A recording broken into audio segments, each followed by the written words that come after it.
Listen to this. A bill recently filed in the Florida Senate would ban interaction with pets while driving.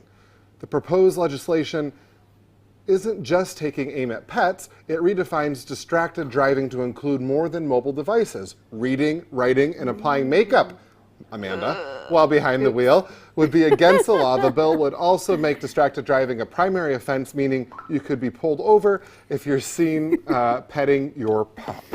Ooh. What do you think about this? I think it needs to be done.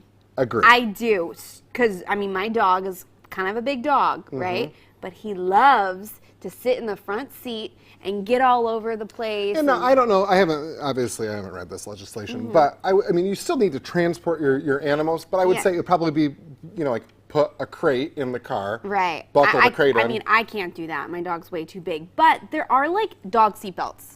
They do exist. Right. Yeah. Yeah, no, I do think, my mom loves to travel with our dogs, not so much now, but when they were younger, she really brought them a lot of places with us. And it is dangerous because they want to be right.